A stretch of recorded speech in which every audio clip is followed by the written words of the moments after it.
Hello student, कैसे हैं आप लोग। मुझे आशा है कि आप लोग अच्छे होंगे। तो स्टूडेंट, हम लोग इस वीडियो में क्लास 12th का अकाउंटेंसी का चैप्टर 2 पार्टनरशिप को स्टार्ट करने वाला है। इससे पहले हम लोग चैप्टर 1 कंप्लीट कर लिए थे। चैप्टर 1 का थ्योरी जितना भी था हम लोग इम्पॉर्टेंट थ्योरी को देख लिए थे, सारे थ्योरी को देख लिए थे। तो अगर आप वो चैप्टर 1 वाला वीडियो नहीं देखे हैं तो उस वीडियो को भी ज़रूर देखें। और इस वीडियो में हम लोग चैप्टर 2 का यानी कि पार्टनरशिप का जितने भी इम्पॉर्टेंट थ्योरी है टोटल थ्योरी को हम लोग इस वीडियो में डिस्कशन करेंगे और अच्छे से समझेंगे, जो कि एग्ज़ाम के लिए बहुत ही इम्पॉर्टेंट है। तो वीडियो को पूरा लास्ट तक देखिएगा। और कुछ भी अगर डाउट आए तो मेरे पर्सनल व्हाट्सएप पे या फिर ग्रुप में या फिर कमेंट में आप पूछ सकते हैं, आपको उसका सलूशन तुरंत मिलेगा। तो चलिए हम लोग बिना समय को गवाए हुए स्टार्ट करते हैं और जानते हैं मीनिंग ऑफ पार्टनरशिप यानी कि साझेदारी का अर्थ क्या होता है। और ये एग्ज़ाम में कई बार पूछा जा चुका है ये क्वेश्चन, तो बहुत ही इम्पॉर्टेंट है। आप अच्छे से इस क्वेश्चन को समझेंगे। जितने भी टॉपिक मेरे द्वारा कहा जा रहा है या फिर इसमें लिखा हुआ, आप सभी टॉपिक को अच्छे से समझेंगे। अगर कोई भी थोड़ा सा प्रॉब्लम आता है तो प्लीज़ मुझे कमेंट में पूछना ना भूलेंगे। और वीडियो कैसा लगा वो भी ज़रूर बताइएगा। कोई भी वीडियो से रिलेटेड प्रॉब्लम आता है तो वो भी कमेंट में बताइएगा। तो चलिए हम लोग स्टार्ट करते हैं। तो साझेदारी का अर्थ, पार्टनरशिप से आप क्या समझते हैं। जब दो या दो से अधिक व्यक्ति मिलकर किसी बिजनेस को चलाने, उसके प्रॉफिट को आपस में बांटने और अपनी सर्विस या कैपिटल लगाने के लिए एग्री हो जाते हैं तो ऐसे ऑर्गेनाइजेशन को पार्टनरशिप कहा जाता है। देखिए, पार्टनरशिप किसे कहते हैं, तो जब दो या दो से अधिक व्यक्ति मिलकर बिजनेस को चलाता है और अपना जो प्रॉफिट होता है उस बिजनेस में वो आपस में बांटता है और अपना सर्विस या फिर कैपिटल लगाने के लिए एग्री होता है। कैपिटल यानी कि पूंजी, अपना पैसा लगाने के लिए उस बिजनेस में एग्री होता है। मतलब कि सभी में सहमति होता है, सभी आपस में मिलजुल कर काम करते हैं, तो उसी को ऑर्गेनाइजेशन में, तो उसी को हम लोग पार्टनरशिप कहते हैं।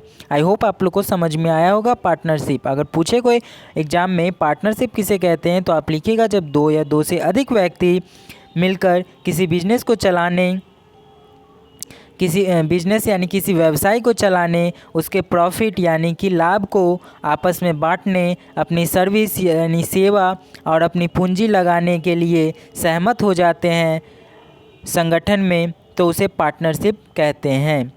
और ये देखिए, इंडियन पार्टनरशिप एक्ट 1932 के अनुसार, इंडियन पार्टनरशिप एक्ट जो है 1932, उसके अनुसार according to partnership act 1932, partnership उन व्यक्तियों के बीच का रिलेशन है जिन्होंने किसी ऐसे बिजनेस के प्रॉफिट बांटने का कॉन्ट्रैक्ट किया हो जिसे वे सब या इसमें से कोई एक या अधिक व्यक्ति उसकी ओर से चलाता है।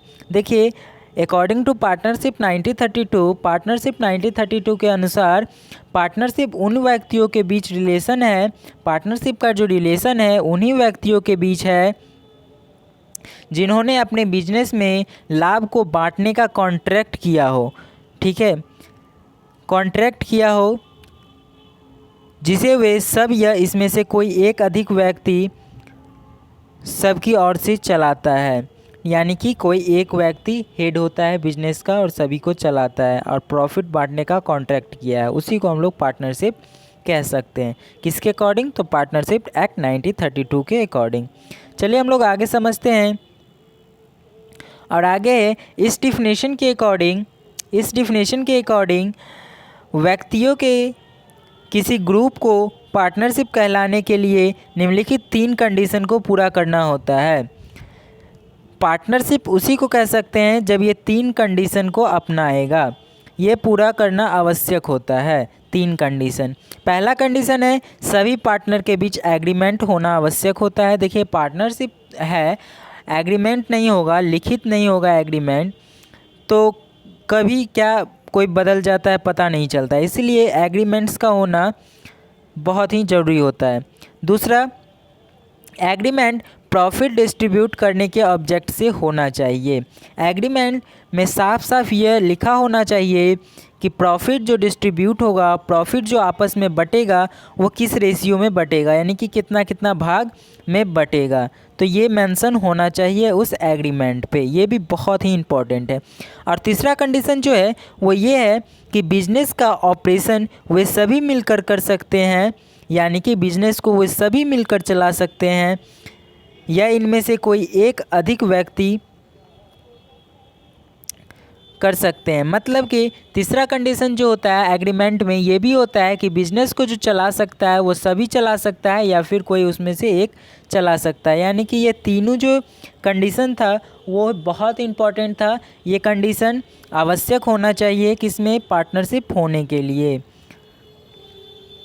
उसके बाद है इस प्रकार पार्टनरशिप के लिए कम से कम 2 व्यक्तियों का होना आवश्यक है।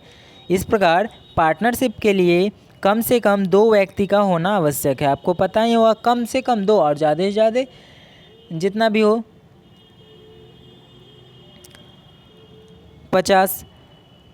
तो इस प्रकार पार्टनरशिप के लिए कम से कम 2 व्यक्ति होना। पार्टनरशिप ऑर्गेनाइजेशन में जो व्यक्ति इन्वॉल्व होते हैं तथा अपनी कैपिटल लगाते हैं उन्हें पार्टनर कहा जाता है। देखिए पार्टनरशिप में जो भी व्यक्ति आते हैं और अपना अपना कैपिटल को उसमें इन्वॉल्व करते हैं, लगाते हैं,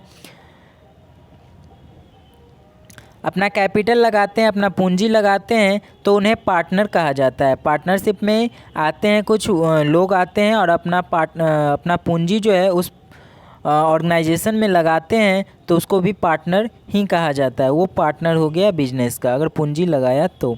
वस्तुतः पार्टनरशिप बिजनेस को एस्टेब्लिश करने वाले व्यक्ति इंडिविजुअली यानी व्यक्तिगत रूप से पार्टनर और कलेक्टिवली यानी सामूहिक रूप से फर्म कहलाते हैं। इंडिविजुअली व्यक्तिगत रूप से वो पार्टनर कहलाएगा, ठीक है, और कलेक्टिवली यानी कि सभी सामूहिक रूप से फर्म कहलाते हैं। जिस नाम से पार्टनरशिप बिजनेस किया जाता है उसे फर्म नेम कहा जाता है। फर्म का नाम, जो भी नाम होगा फर्म का उसी से कहा जाता है कि ये पार्टनर जो है इस फर्म का है। आई होप आप लोग को समझ में आ रहा होगा। अगर समझ में आ रहा है तो प्लीज़ वीडियो को लाइक कीजिए, शेयर कीजिए और हमारे चैनल पे पहली बार आए तो प्लीज़ सब्सक्राइब कर लीजिए ताकि आपको इसी टाइप्स का बिहार बोर्ड का वीडियो देखने को मिले ज़्यादा से ज़्यादा और आप अच्छे नंबर ला सके, क्योंकि इस चैनल पे बिहार बोर्ड से रिलेटेड सभी वीडियो कॉमर्स का, इंग्लिश का आती रहती है, तो आपको प्रॉब्लम ना हो इसलिए सब्सक्राइब कर ले ताकि आपको सभी वीडियो देखने को मिले। चलिए हम लोग आगे समझते हैं। आगे है पार्टनरशिप के कैरेक्टरिस्टिक निम्नलिखित है, यानी कि इसका जो विशेषता है वो निम्नलिखित है। देखिए ये भी क्वेश्चन पूछा जाता है कि कैरेक्टरिस्टिक ऑफ पार्टनर, साझेदारी की विशेषताएं जो है वो बताना है। कोई 4 या फिर 5 विशेषता आपको बताना है साझेदारी का। एग्जाम में कई बार पूछा गया है, तो चलिए हम लोग समझ लेते हैं। तो पहला विशेषता है 2 और मोर पर्सन्स, इसमें 2 या फिर 2 से अधिक व्यक्ति होते हैं। पार्टनरशिप के लिए, साझेदारी के लिए यह आवश्यक है कि उसमें मिनिमम कम से कम 2 आदमी या फिर साझेदार हो।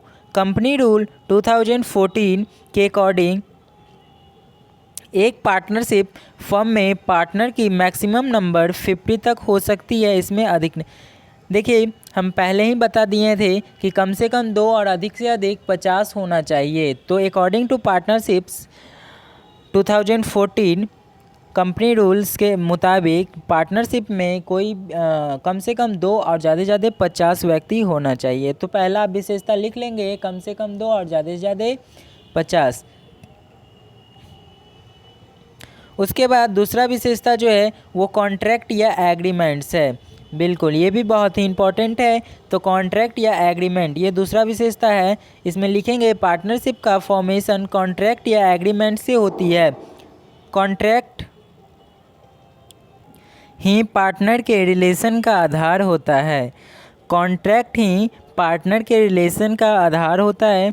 कॉन्ट्रैक्ट या एग्रीमेंट रिटन या ओरल हो सकता है, यानी कि ये जो है लिखित और मौखिक दोनों हो सकता है। कॉन्ट्रैक्ट यानी कि एग्रीमेंट जो है वो लिखित या फिर मौखिक। आप लोग आई होप एग्रीमेंट जानते होंगे, अगर नहीं जानते हैं तो बता दें कि एग्रीमेंट एक पेपर होता है। अब एग्रीमेंट्स का वैल्यू बहुत ही बढ़ गई है, क्योंकि लोगों के बात पे उतना विश्वास नहीं होता है कि कब वो अपना मुंह फेर ले, इसीलिए लिखित एक पेपर में एग्रीमेंट बनाया जाता है और उसमें दोनों पार्टी का हस्ताक्षर होता है, साइन होता है। उसमें जो भी कंडीशन होते हैं, टर्म एंड कंडीशन, उसको लिखा जाता है। ये एग्रीमेंट्स हो गया उस दोनों के बीच। तो ये एग्रीमेंट पार्टनरशिप में जो होता है वो दोनों में हो सकता है, यानी कि रिटन में भी और ओरल में भी। ओरल एग्रीमेंट भी लीगल है, लेकिन किसी भी मैटर में से बचने के लिए एग्रीमेंट रिटन फॉर्म में होता है। देखिए, अगर आप बहुत ही पक्का एग्रीमेंट वैसे तो दोनों एग्रीमेंट चलता है पार्टनरशिप में, लेकिन ज़्यादा ज़रूरत होता है एग्रीमेंट अगर रिटन हो तो, क्योंकि रिटन एग्रीमेंट्स बहुत ही अच्छा होता है। एग्रीमेंट पार्टनर के राइट एवं ड्यूटीज़ को डिफाइन करता है। एग्रीमेंट जो होता है वो पार्टनर का क्या अधिकार है और क्या काम है, क्या ड्यूटीज़ है, इस सब को भी डिफाइन करता है। सारा मेंशन होता है उस एग्रीमेंट पे, सारा टर्म एंड कंडीशन, सारा बात पार्टनर से रिलेटेड। उसके बाद है लॉफुल बिजनेस। ये जो होता है वो लॉफुल बिजनेस होता है। पार्टनरशिप साझेदारी जो है वो लॉफुल बिजनेस है। तो पार्टनरशिप एग्रीमेंट्स का ऑब्जेक्टिव्स बिजनेस करना होना चाहिए और बिजनेस लॉफुल होना चाहिए, यानी कि कानूनी होना चाहिए। ठीक है, ये लॉफुल बिजनेस। तो तीसरा जो है विशेषता था पार्टनरशिप का, वो क्या था? लॉफुल बिजनेस, यानी कि कानूनी व्यवसाय। इसका उद्देश्य जो होना चाहिए बिजनेस का वो कैसा होना चाहिए? लॉफुल, यानी कि कानूनी होना चाहिए। नेक्स्ट है प्रॉफिट अर्निंग एवं शेयरिंग। इस चौथा जो इसका कैरेक्टरिस्टिक है, विशेषता है पार्टनरशिप का, वो है पार्टनरशिप का ऑब्जेक्टिव प्रॉफिट अर्न करना होना चाहिए और अर्न किए गए प्रॉफिट को आपस में शेयर करना होना चाहिए। लॉस के शेयरिंग के लिए एग्रीमेंट की आवश्यकता नहीं है। ये लॉस के लिए जो एग्रीमेंट होता है, लॉस के लिए एग्रीमेंट्स का होना आवश्यक नहीं है, प्रॉफिट के लिए ही सिर्फ एग्रीमेंट्स का होना आवश्यक है। तो पार्टनरशिप का ऑब्जेक्ट होता है सिर्फ प्रॉफिट। उद्देश्य जो होता है वो प्रॉफिट अर्न करना होता है, प्रॉफिट कमाना होता है। अर्न किए गए प्रॉफिट को आपस में शेयर करना होता है। लॉस के लिए शेयर एग्रीमेंट्स के लिए आवश्यक नहीं है। ऑपरेशन मीन्स कोई भी काम जो होता है बिजनेस के अंदर, फर्म के अंदर, उसको ऑपरेशन बोलते हैं। तो बिजनेस का ऑपरेशन उन सब के द्वारा अथवा उन सब के और से किया गया एक पार्टनर के द्वारा किया जाना चाहिए। देखिए, इसमें ऑपरेशन जो किया जाता है, यानी कि काम जो किया जाता है पार्टनरशिप के अंदर, वो सभी के द्वारा किया जाता है अथवा किसी एक के द्वारा भी किया जा सकता है। छठा जो विशेषता है वो है नो सेपरेट एंटिटी। पार्टनरशिप की अस्तित्व पार्टनर से अलग नहीं होता है, यानी कि पार्टनरशिप का जो अस्तित्व होता है, यानी कि पार्टनरशिप का जो वैल्यू होता है वो उतना ही इम्पोर्टेंट होता है, वो सभी पार्टनर पे एक समान लागू होता है। यानी कि पार्टनरशिप का जो भी वैल्यू होता है पार्टनरशिप्स के अंदर, वो सभी पार्टनर्स के लिए बराबर होता है। किसी के लिए ज़्यादा और किसी के लिए कम नहीं होता है। किसी का अस्तित्व कम और किसी का अस्तित्व ज़्यादा, ऐसा नहीं होता है, सबके लिए बराबर होता है। सब एक समान पार्टनर होते हैं पार्टनरशिप के अंदर। उसके बाद अनलिमिटेड लायबिलिटीज़। हाँ, सोल प्रोप्राइटर से बिजनेस की तरह पार्टनरशिप बिजनेस के पार्टनर का लायबिलिटीज़ भी अनलिमिटेड होता है। देखिए, इसमें जो लायबिलिटीज़ होता है पार्टनरशिप में वो अनलिमिटेड होता है। तो याद रखिए, ये कुछ इंपॉर्टेंट कैरेक्टरिस्टिक था। ये 7 कैरेक्टरिस्टिक को याद करने की ज़रूरत नहीं है, इसमें से आप 4 या फिर 5 कैरेक्टरिस्टिक याद कर लेंगे कोई भी, तो आपका काम चल जाएगा एग्ज़ाम में। तो आप इसमें से 4 या 5 कैरेक्टरिस्टिक याद कर लेंगे और एग्ज़ाम में लिखेंगे और टेस्ट में भी इसी को लिखेंगे। उसके बाद हम लोग अगला टॉपिक पे चलते हैं। अगला टॉपिक जो है वो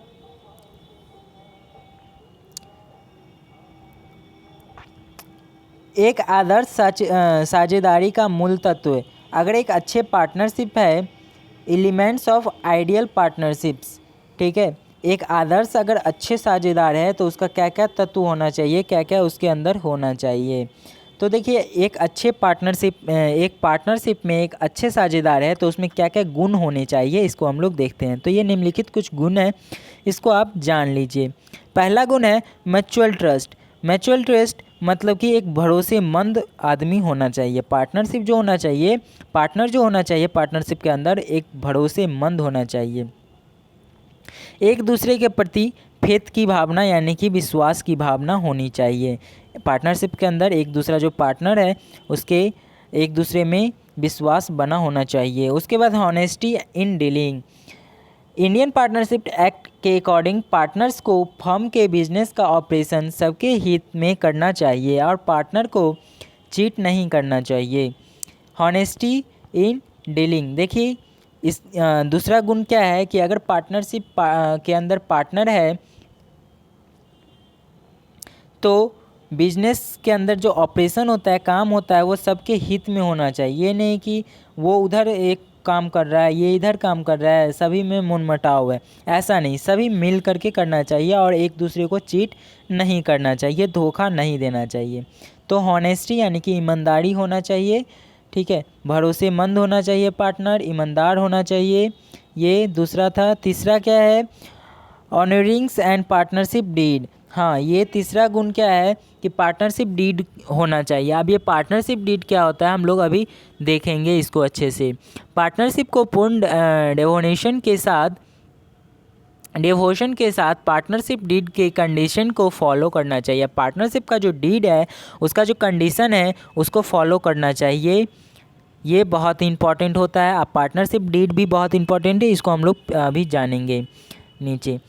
तो ये पार्टनरशिप डीड के कंडीशन जो है उसको फॉलो करना चाहिए। तो तीसरा गुण था पार्टनरशिप के अंदर जो होना चाहिए पार्टनर को।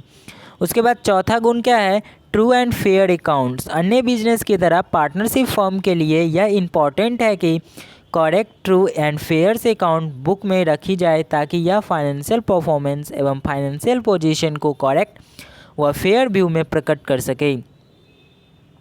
ट्रू एंड फेयर अकाउंट कहने का मतलब एक अच्छा खाता, मतलब कि भरोसेमंद खाता, अच्छे से खाता। ये नहीं कि खाता में लिखते वक्त कुछ धोखा, मतलब कि गलत सलत लिख दिए, ये नहीं कि कुछ गलत कर दिए। अच्छे से लिखना चाहिए, अच्छे से खाते के अंदर फेयर करना, मेंशन करना चाहिए सभी अकाउंट को, ठीक है, ताकि financial performance and financial position जो है वो अच्छे से देख सके, अच्छे से समझ में आ सके। इसलिए उसमें जो है अकाउंट में अच्छे सारे चीज़ को सही सही मेंशन करना चाहिए। ये चौथा गुण था जो कि पार्टनर को होना चाहिए। नेक्स्ट है renderings true accounts and full informations. Lastly एक अच्छा पार्टनरशिप वह है जहां प्रत्येक पार्टनर ट्रू एवं प्रॉपर अकाउंट्स प्रोवाइड करता है। पार्टनर और फर्म्स को इफ़ेक्ट करने वाली सभी वस्तुओं की पूर्ण इन्फॉर्मेशन अपने को पार्टनर को उपलब्ध कराता है। देखिए पार्टनरशिप वह है जहां प्रत्येक पार्टनर ट्रू एवं प्रॉपर अकाउंट्स प्रोवाइड करता है। पार्टनरशिप्स के अंदर ट्रू पार्टनर यानी कि अच्छा पार्टनर वही है जो अपने अकाउंट में सभी चीज़ को अच्छे से मेंटेन करता है, ट्रू मेंटेन करता है, यानी कि अच्छे से मेंशन करता है और फर्म को अफेक्ट करने वाली सभी वस्तुओं की पूर्ण इन्फॉर्मेशंस, यानी कि फर्म में जो भी कुछ खराबी हो, यानी जो भी खराब होने वाला संभावना हो, वस्तु हो, उसका अच्छे से इन्फॉर्म करना एक दूसरे को, वही अच्छे पार्टनरशिप कहलाता है। तो ये कुछ गुण था जो कि पार्टनरशिप के अंदर होना बहुत ही आवश्यक है। अगर ये सब गुण होते हैं पार्टनरशिप के अंदर पार्टनर को, तो एक अच्छे पार्टनर कहलाएंगे। उसके बाद है पार्टनरशिप से रिलेटेड वो कौन कौन से इम्पॉर्टेंट पॉइंट है जो याद रखने चाहिए। तो कुछ इम्पॉर्टेंट पॉइंट है जो कि याद रखना है आप लोग को, हम बता रहे हैं, इसको याद ज़रूर रखिएगा, बहुत ही इम्पॉर्टेंट है और आगे काम देने वाला है। ये पहला पॉइंट है, पार्टनरशिप दो या दो से अधिक व्यक्तियों का रिलेशन है जिन्होंने बिजनेस के प्रॉफिट को बांटने की सहमति दी है और जिसका ऑपरेशन सभी के द्वारा अथवा उनमें से किसी एक के द्वारा किया जाता है। देखिए पहले ही आपको बता दिए हैं कि पार्टनरशिप के अंदर दो या दो से अधिक व्यक्ति होते हैं, दो या दो से अधिक व्यक्ति के साथ संबंध होता है और सभी में लाभ को बांटने की सहमति बराबर बराबर भागों में होती है, या फिर जो भी पार्टनरशिप डीड में लिखा गया है उस भाग में अपने लाभ को बांटने का सहमति होता है। उसके बाद दूसरा पॉइंट है जो कि आपको याद रखने के लिए है, वो क्या है, पार्टनरशिप के बीच का एग्रीमेंट एक्सप्रेस्ड या फिर इम्प्लाइज हो सकता है या रिटन या ओरल हो सकता है। पार्टनरशिप के बीच जो एग्रीमेंट बना हुआ है वो रिटन या फिर ओरल दोनों हो सकता है, तो पहले ही बता चुके हैं आपको। तो ये दूसरा पॉइंट था। अब तीसरा पॉइंट क्या है, पार्टनरशिप के फॉर्मेशन के लिए मिनिमम 2 मेजर मेंबर का होना आवश्यक है। कंपनी एक्ट 2013 के अकॉर्डिंग किसी पार्टनरशिप में व्यक्तियों की संख्या 100 से अधिक हो सकती है नहीं हो सकती है, किंतु कंपनीज एक्ट 2040 के रूल्स के द्वारा पार्टनर की मैक्सिमम नंबर 50 तक लिमिट कर दी गई है। पार्टनरशिप एक्ट में मैक्सिमम पार्टनर के नंबर का इंफॉर्मेशन नहीं है। एक पार्टनरशिप बिजनेस के पार्टनर की मैक्सिमम लिमिट अब 50 तक लिमिट कर दी गई है। देखिए आपको पहले ही बता चुके हैं कि पार्टनरशिप में कम से कम 2 और ज़्यादा से ज़्यादा 50 व्यक्ति रह सकते हैं। पहले जो था कंपनी एक्ट 2013 जो था उसके मुताबिक उसके अकॉर्डिंग 100 व्यक्ति रह सकते थे, लेकिन अब जो एक कंपनीज एक्ट 2014 के रूल के हिसाब से कंपनी पार्टनरशिप के अंदर सिर्फ 50 ही मेंबर यानी कि 50 ही पार्टनर रहने का अलाउ होता है, तो ये 50 ही पार्टनर रह सकते हैं। उसके बाद यदि फर्म में चौथा पॉइंट जो है वो याद रखने वाला वो क्या है, यदि फर्म में पार्टनर की संख्या मैक्सिमम लिमिट से अधिक हो जाती है तो इसे इलीगल फर्म माना जाता है। अगर आप अपने पार्टनरशिप में पार्टनर का संख्या लिमिट से ज़्यादा रख लेंगे यानी कि 50 से ज़्यादा रख लेंगे तो वो इलीगल फर्म माना जाएगा और इस पे आपका फर्म बंद भी हो सकता है। तो 50 ही पार्टनर को रखा जाता है एक पार्टनरशिप में। उसके बाद हम लोग नेक्स्ट पॉइंट देखते हैं। ये नेक्स्ट पॉइंट क्या है, तो लिमिटेड लायबिलिटीज के फीचर को बताएं। ये लिमिटेड लायबिलिटी जो है उसके फीचर क्या है, तो ये फीचर हम लोग देखते हैं। तो पहला फीचर जो है वो लिमिटेड लायबिलिटीज पार्टनर के नाम का अप्रूवल कंपनी के रजिस्टर द्वारा किया जाता है। लिमिटेड लायबिलिटीज पार्टनरशिप का जन्म पार्टनर द्वारा किए जाने वाले एग्रीमेंट्स के साथ होना, जो उसके साथ रिस्पेक्टिव ड्यूटीज एंड रिस्पॉन्सिबिलिटीज़ तथा प्रॉफिट शेयरिंग रेशियो को डिफाइन करता है। एग्रीमेंट पेपर को कंपनी रजिस्टर के पास फाइल करना पड़ता है। पार्टनर्स के लायबिलिटीज़ उनके कैपिटल तक लिमिट होते हैं। पार्टनर का जो लायबिलिटीज़ होता है उनके कैपिटल तक लिमिट होते हैं। आप देखिए ये उतना इम्पॉर्टेंट नहीं था लेकिन इसको भी हम लोग देख लिए। अब जो हम लोग देखेंगे पॉइंट वो बहुत ही इम्पॉर्टेंट है। क्या इम्पॉर्टेंट, कौन सा पॉइंट है, तो राइट ऑफ पार्टनर यानी कि साझेदारी का अधिकार। अगर आप पार्टनरशिप के अंदर पार्टनर है तो आपका क्या क्या अधिकार है पार्टनरशिप में, तो इसको आप जान लीजिए, बहुत ही इम्पॉर्टेंट है। ये पॉइंट पूछा भी जाता है एग्जाम में कई बार। तो पहला आपका अधिकार है, इंडियन पार्टनरशिप एक्ट 1930 एक्ट के अनुसार सभी पार्टनर को निम्न राइट उपलब्ध है, चाहे उनका एक्सप्लेनेशंस पार्टनरशिप डीड में हो या ना हो। देखिए इसका उल्लेख अगर पार्टनरशिप डीड में किया हो या ना किया हो, आपको ये सब राइट तो मिलने वाले ही हैं। ये कुछ राइट है जो कि अगर आप पार्टनरशिप के अंदर पार्टनर है तो ये आपके लिए है। क्या राइट है, तो पहला राइट है बिजनेस में पार्टिसिपेट करने का राइट है। आप बिजनेस में तो पार्टिसिपेट कर ही सकते हैं, भाग ले ही सकते हैं बिजनेस में। सभी मैटर्स में अपनी ओपिनियंस रखते हुए और सुन जाने का राइट्स है। आप सभी जो भी काम हो रहा है उसके अंदर, पार्टनरशिप के अंदर, फर्म के अंदर, उसमें सभी में आप अपना ओपिनियन रख सकते हैं, अपना आप विचार प्रकट कर सकते हैं और दूसरे का विचार सुन सकते हैं। ये अधिकार है आपको, दूसरा अधिकार था। तीसरा अधिकार क्या है, अकाउंट बुक को देखने का आपको अधिकार है। फर्म के अंदर जो भी अकाउंट बुक है वो भी आपको देखने का अधिकार है, क्योंकि आप पार्टनर्स के अंदर पार्टनरशिप के अंदर पार्टनर है, तो ये देखने। उसके बाद जो अधिकार है वो प्रॉफिट में इक्वल पार्ट प्राप्त करने का अधिकार है। प्रॉफिट जितना भी हुआ है अगर पार्टनरशिप डीड में इक्वल है तो इक्वल, अगर और पार्टनरशिप डीड में जो भी भाग में प्रॉफिट शेयरिंग लिखा हुआ है रेशियो, उसमें आपको प्रॉफिट्स को लेने के लिए अधिकार है। तो ये चौथा अधिकार था। अब उसके बाद क्या नेक्स्ट अधिकार है आपको, वो है रिटायरमेंट लेने का राइट है। आप रिटायरमेंट ले सकते हैं पार्टनरशिप्स के अंदर, तो ये भी आपका राइट है अगर आप पार्टनरशिप्स के अंदर पार्टनर है तो। फर्म से निकालने जाने का राइट।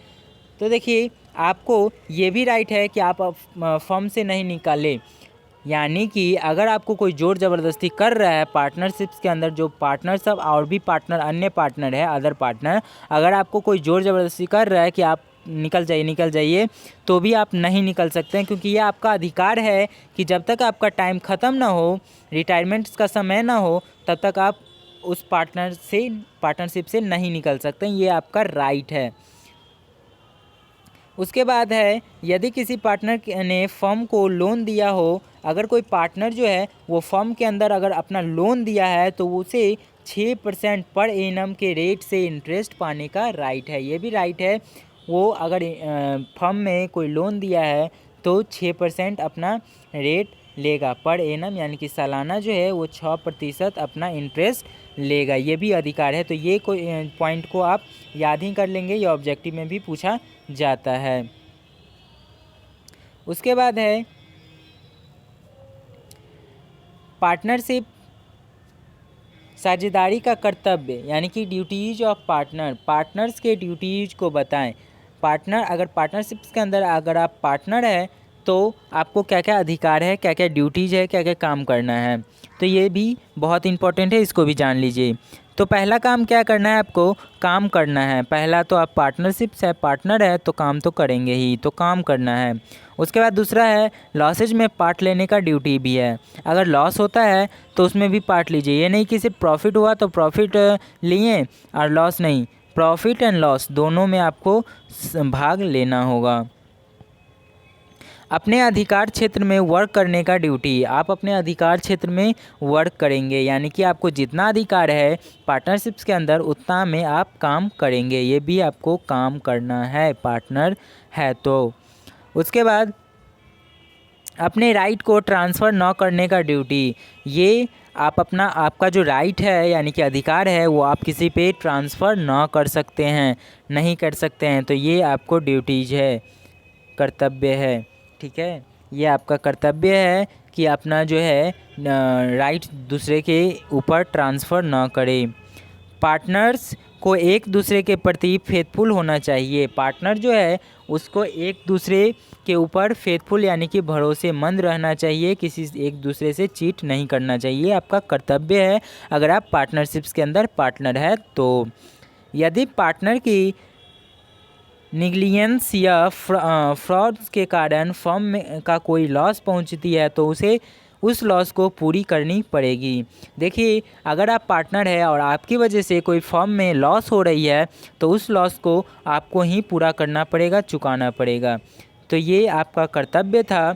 पार्टनरशिप्स, अगर पार्टनरशिप्स के अंदर आप पार्टनर है तो ये आपका कर्तव्य था, ये आपको करना पड़ेगा। उसके बाद पार्टनरशिप्स डीड यानी कि एग्रीमेंट्स, इसको डीड या फिर एग्रीमेंट्स भी कह सकते हैं। साझेदारी संलेख या फिर करार, ये बहुत ही इंपॉर्टेंट है, ये कई बार पूछा जा चुका है एग्जाम में कि पार्टनरशिप डीड की विशेषता या फिर पार्टनरशिप्स एग्रीमेंट्स में जो भी मेंशन होता है, जो भी उल्लेख किया जाता है, उस सभी चीज़ को बताएं। तो सबसे पहले तो हम लोग पार्टनरशिप्स क्या होता है उसको जान लेते हैं। और चूँकि वीडियो लंबी बन गई है तो हम लोग इस वीडियो में पार्टनरशिप्स डीड्स को नहीं जानेंगे, सॉरी, हम लोग नेक्स्ट वीडियो में पार्टनरशिप्स डीड को जानेंगे। ये बहुत ही इंपॉर्टेंट है, तो नेक्स्ट वीडियो ज़रूर देखिएगा। चूँकि वीडियो बहुत लंबी बन गई है, लगभग आधा घंटा का वीडियो बन गई है, और स्टूडेंट का कमेंट आता है कि सर उतना लंबा वीडियो नहीं बनाइए, तो हमको इसी वीडियो यहीं तक एंड करना पड़ेगा। आप नेक्स्ट वीडियो में पार्टनरशिप डेट के बारे में जान पाएंगे। अगर वीडियो अच्छी लगे तो प्लीज़ लाइक कीजिए, सब्सक्राइब कीजिए और अपने दोस्तों के साथ भी शेयर कर दीजिए इसको, ताकि उनको भी हेल्प मिल सके। आई होप आप लोग लाइक, सब्सक्राइब और शेयर ज़रूर करेंगे। और